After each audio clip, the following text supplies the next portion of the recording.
Olá! Na semana em que comemoramos o Dia dos Namorados, aproveitamos a data para falar sobre amor. Assim como a sociedade, ele também passa por transformações. A era digital mudou a forma como muitas pessoas se conhecem. Mudou o ritmo das relações. E para você, o que é o amor? Sou a favor. Ah, não sei. Depende. Sou contra. Opinião.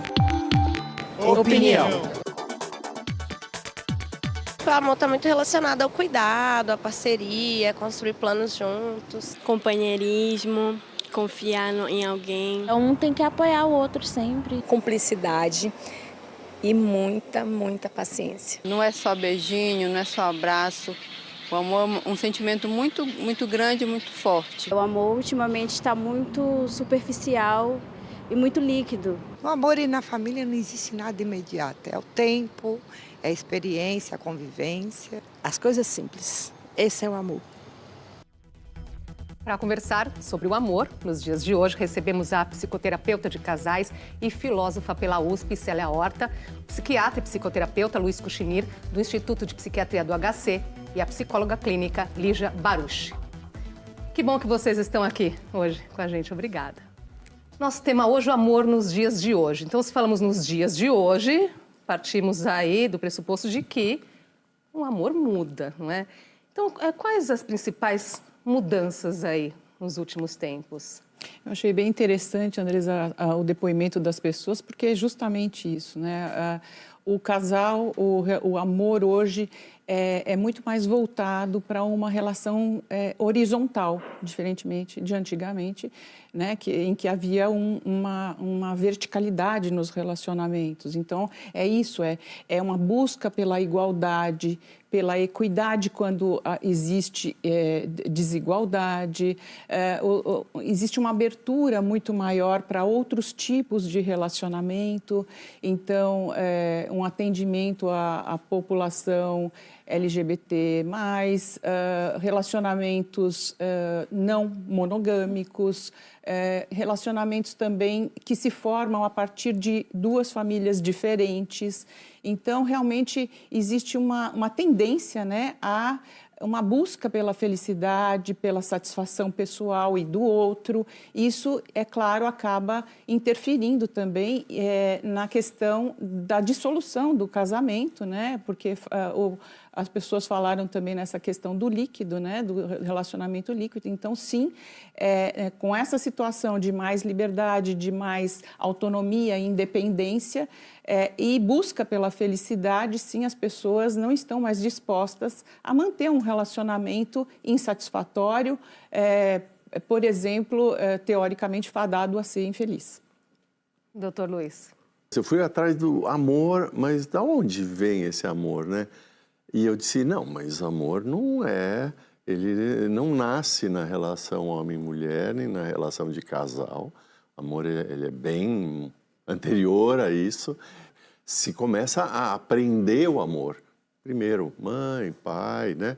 Ou eventualmente como é essa relação, vai crescendo na relação com a família, amigos, etc. Todo mundo joga pro amor na relação eventualmente conjugal, namoro, o que for. E essa outra noção de que amor, assim como vida, assim como primeiro momento, ele é impalpável, ele é imaterial. Ele é dentro dessa noção, inclusive, da espiritualidade, ele é virtual, né? Ele é quântico. Isso, amor, né? Então, imaginar esse todo, que é o amor, ele caber numa relação, né?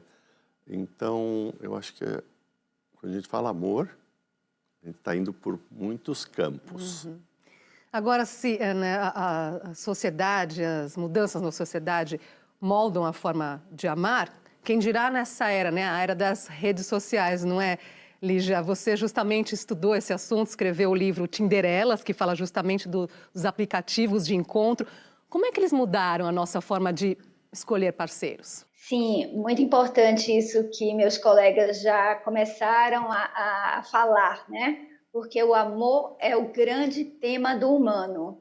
A possibilidade de amar é inerente à vida, ao ser humano. Nós não sobrevivemos se não formos cuidados por alguém. E é o amor que possibilita o cuidado com o outro. Só que, na era digital, muitos outros elementos se somaram ao ideário romântico que ainda prevalece. E que elementos são esses? A racionalidade, né, que é uma característica da modernidade, a cultura do eu, que traz a reboque o narcisismo, a tecnologia que invadiu todas as relações, todos nós estamos sendo afetados, todos nós que nos relacionamos, não necessariamente no aplicativo de busca amorosa, mas conversamos, encontramos, fazemos hoje tudo mediado por tecnologia. Então, isso afetou a nossa forma de se relacionar e a nossa forma de amar. Além disso, o individualismo, a maior liberdade que os movimentos feministas trouxeram, que o movimento LGBT mais trouxe. Então, hoje a gente vive um desmanual, ou seja, não temos mais um modelo tão rígido para guiar os casais. Mas eu encontrei, mesmo nos aplicativos, uma preponderância do modelo tradicional, mesmo que sendo renovado. Então, eu diria que hoje o amor romântico está sendo atualizado. É interessante isso, né? Muita coisa mudou aí, mas a Lígia nos colocou, vocês colocaram aí, que o amor romântico ainda prevalece. Por que isso? Nós temos essa necessidade? Isso é muito forte, né, na nossa cultura e sim, né, é uma questão de contexto mesmo, social, cultural, tudo que nós lemos, tudo que nós assistimos a vida inteira, todo mundo se lembra de algum jeito do filme de amor que assistiu na adolescência. O romantismo está muito entranhado, está muito dentro da nossa cultura. A gente quer sim aquela ideia ainda de um amor idealizado, né? Só que atualmente com esse desafio, né? Porque se antigamente, e eu estou falando de uma história recente, né? 50 anos talvez atrás, em que o homem, se tivesse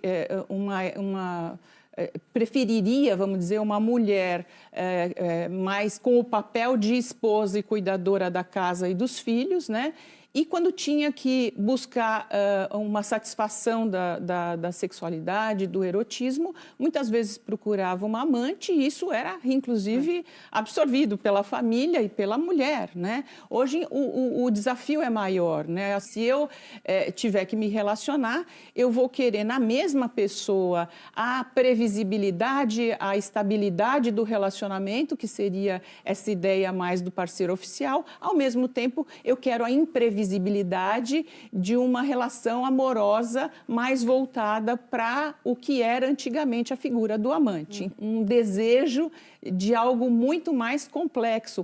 Concordo plenamente com o que a Lígia falou, porque realmente as relações foram ficando mais complexas, é um desafio, mas, de outro lado, muito interessantes também, né? Sim, sim. Aproveitar aqui para conhecer a Bia e o Vitor. Eles se conheceram em um aplicativo de encontro e mandaram para a gente um vídeo contando essa história. Detalhe, em plena lua de mel. Quando conheci a Bia, que hoje é minha esposa, a gente foi com muito medo, os dois foram com muito medo, porque a gente estava no meio da pandemia, não existia vacina. Além dessa insegurança em relação à saúde, sempre tem a insegurança de será que a pessoa é confiável, se não é? No nosso caso, nós tínhamos amigos em comum. Para mim o aplicativo foi um escape, na verdade, assim. Porque eu conseguia me soltar mais no virtual do que no pessoal. A gente conversou bastante antes de trazer a relação do aplicativo para a vida real. Eu falo que acabou sendo uma moda antiga. A gente se encontrou no banquinho do meu prédio, que era o único lugar ao ar livre disponível pra gente se encontrar. Daí pra frente foi só alegria. Essa história que rendeu aí 3 anos, que começou no aplicativo, hoje terminou em casamento. Bia e Vitor, né, recém-casados, são um exemplo aí do que todos esperam, deu certo, né? E o Vitor colocou uma coisa interessante, que ele conseguiu soltar mais ali no virtual. Para um primeiro contato, né, pode ter sido muito bom. Mas pensando por outro lado, né, essa expectativa do primeiro encontro, há risco também de uma frustração? Como é que isso funciona? A expectativa, ela tem a ver com o desejo de, né? E ela tem a ver com essa questão do inesperado, né? Ela é fora, o ex, do que está acontecendo. Você não tem na mão, né? Então você começa o que será? O que será que vai acontecer? E é interessante isso que aconteceu na pandemia, por exemplo, né? Que é de uma maneira mais ampla e mais constante, que é isso que acontece nos aplicativos, né? Quer dizer, não pode se ver. No aplicativo não se vê, eventualmente não pode, tem as regrinhas lá, vai se encontrar no café ou eles que se encontraram lá embaixo no prédio, né? Essa noção, essa experiência que a gente teve que fazer, muita gente teve que fazer, senão ou logo que conheceu vão morar junto, gruda, ou vai ficar um tempão falando sem o contato físico. E esse é um desafio, como é que a gente desenvolve amor sem o contato físico e, claro, que vai cair sem o sexo. Como é que a gente pode ter uma relação amorosa, manter, desenvolver, se não estiver tendo relação sexual? Quantos casamentos, relacionamentos tão densos, tão fortes, tão compromissados, com um monte de gente envolvida, família, mas se não está tendo sexo, acabou o amor. Eu acho que a gente precisa pensar muito nisso. O amor, ele não pode ser formatado. Não deveria, pelo menos. Então, o que a gente está falando muito aqui, as formas de amor. Forma, bota numa caixinha. É assim, assim, assim. Isso é forma? É. Interessante isso. O amor não pode ser formatado. No entanto, nesses aplicativos, nós criamos um formato, vamos dizer assim. Não é, Lígia, isso eu gosto, isso eu não gosto, isso eu quero, isso eu não quero, de certa forma. Então, a gente acaba investindo num comportamento controlador? Interessante, Andressa, porque a racionalidade, ela sempre esteve presente de uma forma muito escondida, mas camuflada no amor romântico. Raramente as pessoas se apaixonam por outras pessoas de nível socioeconômico muito diverso, com estilos de vida cultural, educacional muito diferentes. Então, a racionalidade estava camuflada e presente no amor romântico. Na era dos aplicativos, essa racionalidade ficou mais evidenciada. Então, sim, as escolhas românticas são pautadas por racionalidade, sendo que no aplicativo toda uma lógica do desejo, de uma velocidade, entrou em cena. E toda essa lógica de velocidade veio muito importada dos aplicativos do mundo gay, onde o sexo vem na frente. Não quer dizer que o amor não possa acontecer em algum outro momento futuro. O olho a olho acontece, porque o online migra para o offline em muitas situações. E o apaixonamento também vai acontecer, só que não na frente, né? A racionalidade tomou a frente e a imagem, né, a atração sexual, a atração pela pessoa, e não só pela pessoa, mas pelos indícios que aquele ambiente onde a foto foi tirada trazem. E se espera de um casamento, na ideia do romantismo, tudo o que antes só se esperava de uma relação com Deus. Sim. Ou seja, um encaixe perfeito, que o outro vai ser tudo o que você precisa para se realizar, e que o amor romântico é a realização máxima de felicidade na vida. É isso que está em crise hoje, na era digital. Essa ideia exagerada e fadada ao fracasso, porque as relações são imperfeitas, as pessoas são falíveis. Então, hoje a gente vive relações onde as expectativas depositadas normalmente são frustradas e as pessoas estão priorizando mais a satisfação do que a duração dos relacionamentos. Mas ainda se relacionando, porque a gente não pode esquecer que o amor é essencial à vida. Não só o amor romântico, não o amor idealizado, mas um amor real e possível. Vamos precisar fazer uma pausinha aqui nessa conversa, a gente volta já.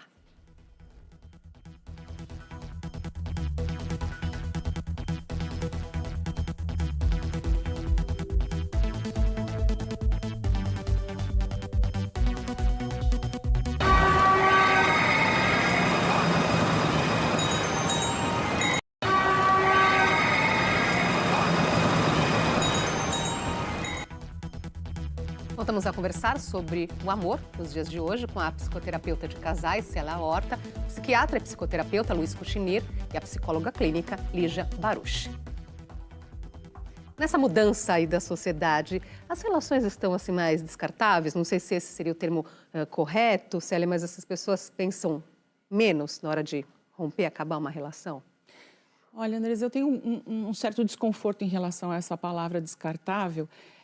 Sim, é uma palavra interessante para a gente pensar nas relações do mundo de hoje, inclusive cunhada, né, pelo sociólogo Bauman, muito interessante, que fala a respeito do amor líquido, mas as pessoas passaram a usar a palavra descartável com uma certa ideia de que o ser humano hoje em dia não está mais disposto a manter o casamento. Como se houvesse uma certa volubilidade nas relações. E eu não entendo dessa forma, eu entendo que as pessoas não estão mais dispostas ao sofrimento dentro do relacionamento, muitas vezes, né? A gente vivia muito mais situações de violência, por exemplo, abuso dentro do relacionamento, e hoje isso mudou muito. Se a gente pensar, é realmente recente, nós temos uma emenda constitucional em 2010, a emenda 66, né, de 2010, que permite, a partir daí, que o divórcio aconteça imediatamente depois de uma separação. E antigamente os casais tinham que esperar 2 anos de separação, de fato, né, para buscar um divórcio. Então, assim, é importante entender que esse tal desse descartável só acontece, por quê? Porque as pessoas estão, de fato, mais interessadas em relacionamentos mais satisfatórios e mais felizes também. E com essa liberdade toda, obviamente, essa liberdade, essa busca pela cooperação, pela colaboração, pela parceria dentro do relacionamento, isso tudo colabora para essa situação. Nesse sentido é muito positivo, né? Porque quando as pessoas às vezes aguentavam anos e anos uma relação abusiva, não é? Exatamente. Ou então era aquela história, né, daquela mulher dos anos 60, 70, que tinha um único relacionamento, se ela era, entre aspas, largada pelo marido, porque essa palavra é horrorosa, né? A mulher era largada e ela falava muitas vezes, eu sou mulher de um homem só. Sim. Então, quer dizer, como se tivesse realmente à mercê do homem nessa situação. E hoje as pessoas estão em busca realmente de uma renovação e com mais esperança de felicidade no amor. Agora, pensando aqui pelo outro lado, né? A Célia colocou muito esse lado, sem dúvida, muito positivo. Mas, por outro lado, nessa possibilidade de acabar uma relação, torna as pessoas também menos pacientes com o outro. Pode ser menos paciente ou ela própria esvaziou o seu conteúdo de amor. Eu acho que as relações elas não terminam só por abusos ou violência ou por abandono. A própria pessoa está abandonada por essa possibilidade de ela viver o amor.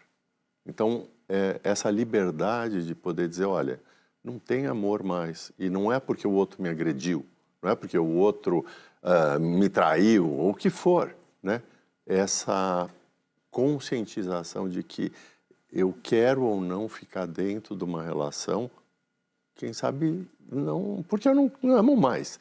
E aí a gente vai para a solidão. Por que é tão importante a solidão? Porque a solidão ela pode ser muito destrutiva, e aí culpa, é por causa do outro, ou ela própria, a pessoa não está conseguindo valorizar o que ela já tem. E muitas vezes ela já tem as relações, já poderia estar vivendo essa, não essa vicariância, essa coisa, é vazio. Solidão tem muito a ver com vazio, qual é o sentido, né? E ela, se ela consegue se preencher nessa questão da solidão, eventualmente ela não vai correr atrás, eu vou preencher por causa de um outro vai resolver minha vida da solidão, né? Ela primeiro diz, estou bem aqui. Aí ela entrega de uma outra maneira a si própria e deixa aparecer a relação de amor. Nós perguntamos nas ruas também se o amor acaba e o que acaba com o amor. Vamos ver. Amor é uma coisa que está em extinção hoje em dia. A rotina em si acaba com o convívio, né? Mentiras, ciúmes excessivos. Falta de diálogo. Quando você não conversa, você não consegue. Bloquear é mais fácil do que resolver os conflitos. Muitas coisas terminam, mas o que tem de ficar é o respeito. O que acaba, às vezes, o empenho, né? A vontade de lutar por esse sentimento. Aquela paixão e tal, isso não vai ficar sempre. Mas o que fica é bom demais. O amor acaba, Lídia? O que faz o amor acabar? Tantas coisas. O amor pode acabar por grandes questões de traição, desapontamentos, mas também pode simplesmente amornar e se transformar numa amizade e fazer com que aquela pessoa queira se experimentar em novas relações.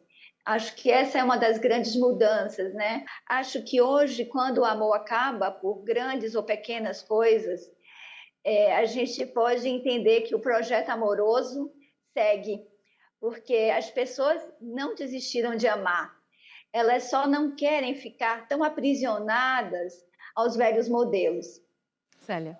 Exatamente, eu acho bem interessante essa ideia mesmo, as pessoas querem sim, eu acho inclusive que no começo do relacionamento ainda é muito comum aquela velha ideia da cara metade, da metade da laranja, as pessoas têm essa, imagina, é uma ideia de Platão, né? Quer dizer, lá atrás já dava para ver qual era a tendência do ser humano, de buscar alguém que complete, né? Que te resolva todas as suas questões. Então, isso continua acontecendo, talvez até por isso também alguns casamentos se desfazem, né? Porque as pessoas ficam decepcionadas, talvez até com uma certa facilidade. Por quê? Porque continuam com esse ideal. Poxa, é o homem da minha vida, é a mulher da minha vida até um certo ponto, de repente já percebe que não é mais e quer buscar, continua querendo buscar a cara metade, a metade da laranja. A gente se permite mais essa ideia de tentar de novo. Nós estamos chegando ao final. Eu tenho um minutinho, vou dividir aqui entre vocês rapidamente, então, para quem quer, por que investir no amor? Investir significa ganhar mais. Como é que a gente ganha mais? Para mim, uma das maneiras é não ficar preso na imagem. Tira a fotografia, tem que ser uma mulher bonita, um homem bonito, ou rico, ou uma mulher interessante, não importa. É imagem, tudo é imagem. E ficar livre é ter liberdade no amor. Então, esse é o momento, né? Vamos conseguir ter liberdade no amor, como que a gente vai lidar com as formas de amor e como a gente vai conseguir ser a gente mesmo. Lígia, sua palavrinha final. Eu acho que o amor é o nosso grande objetivo da vida, né? Só que hoje a gente pode entender que o amor está em muitos tipos de relação. Então, ampliar essa ideia de amor. Amor nas amizades, amor a um ideal, amor a uma comunidade, né, a uma causa e também amor na parceria amorosa. Acho que a gente ampliando essa ideia de amor e tirando esse excesso de idealização, especialmente do amor romântico, a gente vai poder crescer enquanto sociedade de uma forma muito mais gratificante e amadurecida. Sim.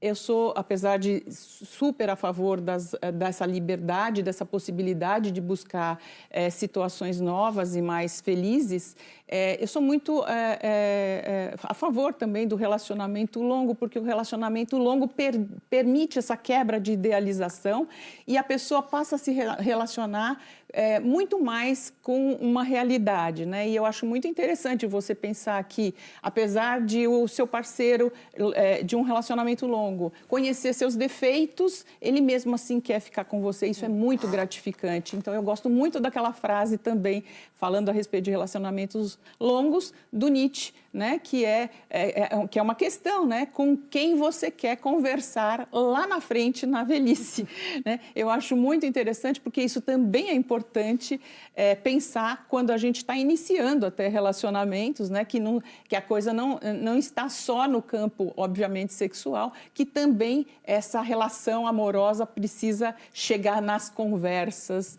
agradáveis com o parceiro. Sem dúvida. Célia, doutor Luiz, Lígia, obrigada pela conversa de hoje, foi ótimo. Iria longe aqui, na verdade. Até uma próxima oportunidade. Até, muito obrigada. Até. Obrigado. Obrigada. Opinião fica por aqui. Acompanhe nosso podcast, nosso canal no YouTube. Obrigada pela sua companhia. Até a próxima.